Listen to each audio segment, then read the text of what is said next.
Salut à tous, je suis Merima Elstrom. J'espère que vous allez bien. Je suis ravie de vous retrouver pour cette nouvelle vidéo Astuces et conseils. Et nous allons parler aujourd'hui d'un défi d'écriture, le NaNoWriMo. C'est parti!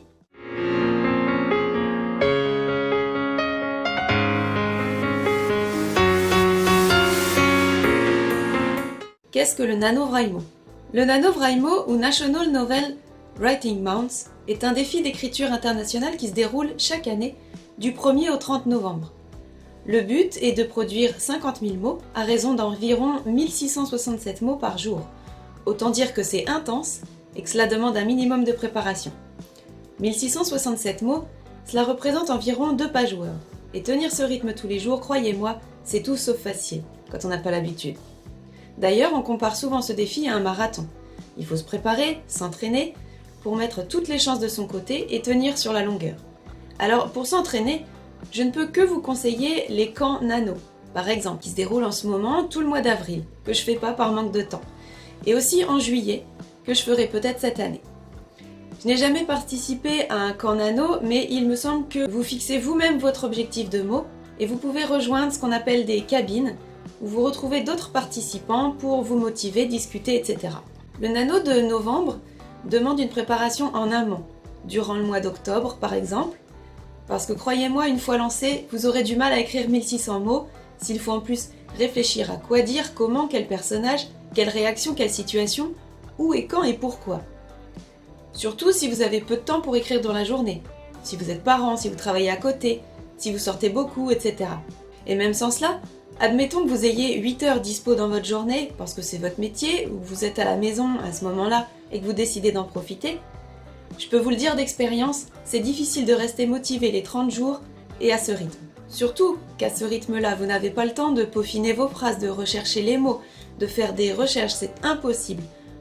Pas là, pas quand le défi est lancé. Le nano est un défi de quantité, et j'insiste, c'est la quantité qui importe ici. Vous écrivez un tout premier jet. Il sera dégueulasse, il y aura des fautes, beaucoup de répétitions, des phrases à la voix passive, des phrases au participe présent, des adverbes en veux-tu en voilà. Bref, vous l'aurez compris, quand on se lance dans le NaNoWriMo, c'est pas pour publier dans la foulée, c'est un exercice, c'est un challenge, un coup de pied aux fesses, et ça ne convient pas à tout le monde.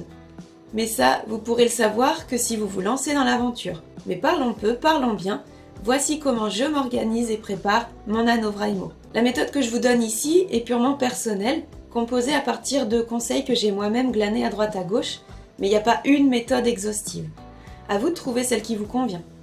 Alors évidemment, ensuite, tout dépend de votre projet, ce sur quoi vous allez écrire et la forme que vous allez lui donner. Partons du principe que vous souhaitez écrire ce roman qui vous trotte dans la tête depuis un an et que vous n'avez jamais commencé parce que pas le temps, d'autres projets, d'autres choses à faire, etc. Début octobre ou même avant, vous allez commencer à réfléchir à ce que vous voulez raconter, les personnages dont vous avez besoin, les thèmes abordés, etc. Souvenez-vous de ma vidéo sur les idées. Puis vous allez rédiger votre synopsis de travail, c'est-à-dire les grandes lignes de votre histoire, les grandes étapes du début à la fin. Finalement, vous allez dégager un plan de tout ça, de sorte qu'une fois rendu au 1er novembre, vous n'avez plus qu'à vous lancer dans l'écriture en piochant dans votre plan les scènes que vous devez écrire. Mais avant ça, je ne peux que trop vous conseiller d'en parler avec votre entourage, les prévenir. Surtout si vous vivez avec d'autres personnes, surtout si vous avez des enfants.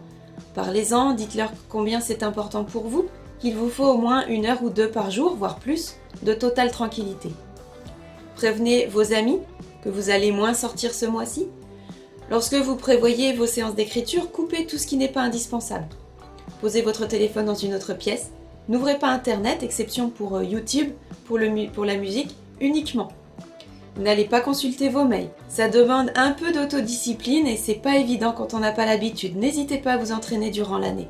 Vous pouvez aussi vous lancer en freestyle, je pense surtout aux auteurs jardiniers, mais je connais peu de personnes qui arrivent au bout des 50 000 mots et au terme des 30 jours sans un minimum de préparation.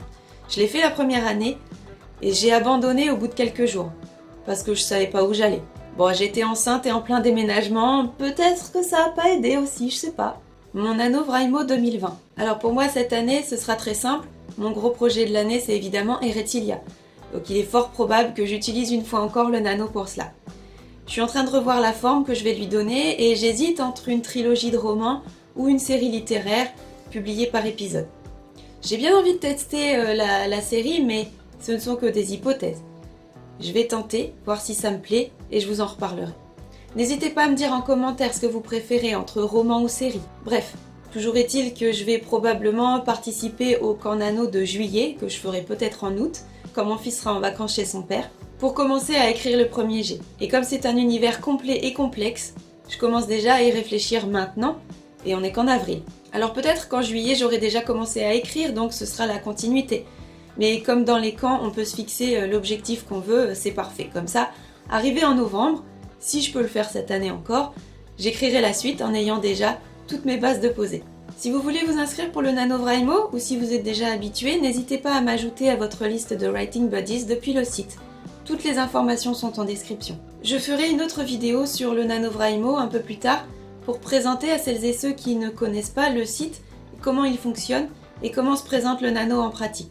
Dites-moi en commentaire si ce genre de vidéo vous intéresse et si vous participez au nano ou si vous prévoyez de le faire. Encore une fois, si vous souhaitez soutenir mon travail, j'ai une page Tipeee. Et puis, pensez à vous abonner à la missive, la newsletter de mon site.